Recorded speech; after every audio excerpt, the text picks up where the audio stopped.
The inside of my house has been overrun with plants.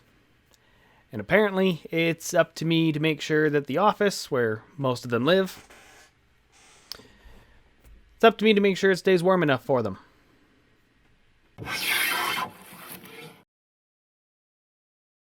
Hey guys, how's it going? Like a lot of other people, since everyone's been stuck at home and bored out of their tree, my wife has started stuffing the area around her desk with houseplants. Unfortunately, based on previous winters, I know our office, with its 2 exterior walls, can drop down at least 5 degrees Celsius from the rest of the house, and from what I hear, this will cause some issues with some of the more sensitive plants. Which is like all of them over here. You pansies.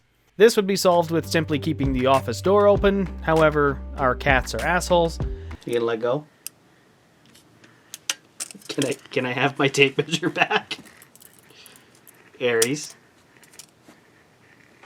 Aries, you're gonna cut your face open. And we don't need them chewing on toxic plants. Apollo was here. Or messing with my video scripts. We decided to cut a screen into the door. Our first thought was to use an oversized cold air return cover. However, we couldn't find one that wasn't ridiculously expensive for something we weren't even sure would work. What we ended up using were these 1x2 foot decorative aluminum panels, which I spray bombed with some self-etching primer and then a few coats of white spray paint. While the panels were doing their thing, I started work. Apollo. Case in point. While the panels were doing their thing, I started to work on the frame to hold the panels into the door, starting with cutting a 2x4 to length and running it through the thickness planer a few times to get it to the thickness of the office door. Then over at the table saw, I clean off the thin sides of the 2x4 by taking a light pass through the saw on both sides and then rip the 2x4 into 1/2-inch strips. I did have to repeat that process because I underrated how much material this would take up, and I still needed some 3/4 inch strips, but I won't make you watch that again. If you are hearing this, send catnip. Apollo! With the material cut to size, I run a 1/4 inch deep dado through the center of all of the strips. Just one pass through the saw is more than enough to hold the aluminum panels. With the pieces milled and dadoed, it's time for assembly.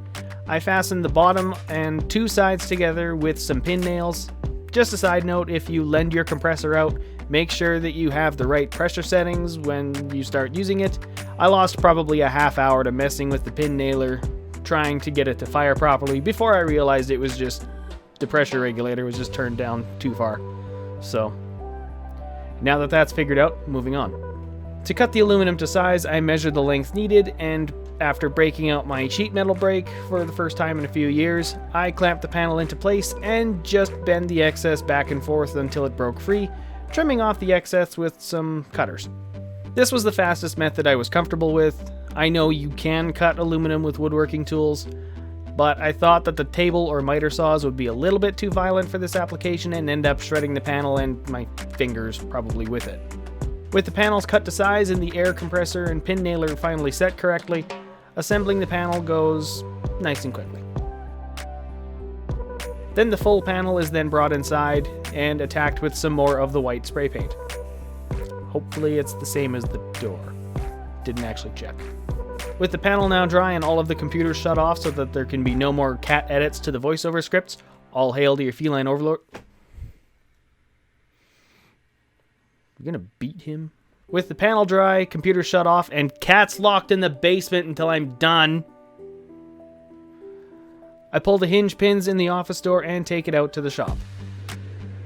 Somehow I missed recording in the voiceover how I actually got the hole cut out in the center of the door. Basically, I just laid the panel onto the door while it was laying on the workbench and traced around it on both sides of the door, cut the front and back of the panel off, and yeah, that was basically all it was there, but for some reason I didn't put it in the voiceover, which I probably should have. Since this is a hollow core door, I need something to brace the middle of the door. Over at the table saw, I eventually rip a 2x4 into strips and fit it to the inside of the door, pre-drill and screw them into place. Next up is to drop the panel into place, and I would be straight up lying if I said that I got this on the first try. The braces I just installed made the opening a little bit too tight just to drop the panel in, but I eventually got it dropped in and nailed into place. Now to throw the door back into place so I can let the cats out of the dungeon, I mean basement. The next day I work out the various lengths needed for trim and cut it all to length, and make sure to cut every single miter the opposite way to make every single piece too short to use. Great. The next day I do the same thing again, but cut the miters the right way this time and nail the trim onto the door. Now I just have to lop this little corner off both sides of the door and I can call this project done. Ish.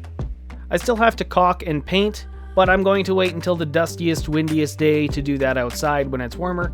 However, even in its current state, it does seem to be working.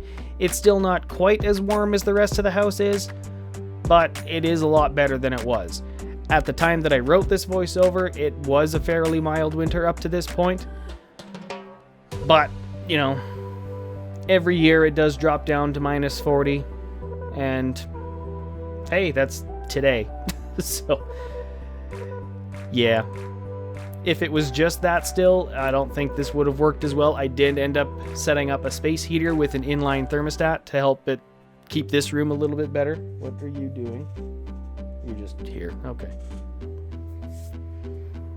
But, yeah. The combination of the two definitely seemed to be working.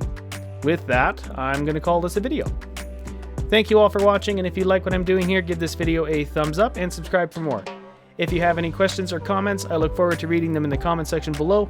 And if you want to see more up-to-date projects, you can always follow me on Instagram at John the Schreiner. I'm more active over there. I'm usually doing about daily updates, so you can check me out over there. Otherwise, I will see you in the next video, and have a good one. P.S. Attention human, if you are done acting like an imbecile and reading this asinine material out loud for your 2 viewers, I would like to request an early dinner. You know what? You're going to get a kick in the ass.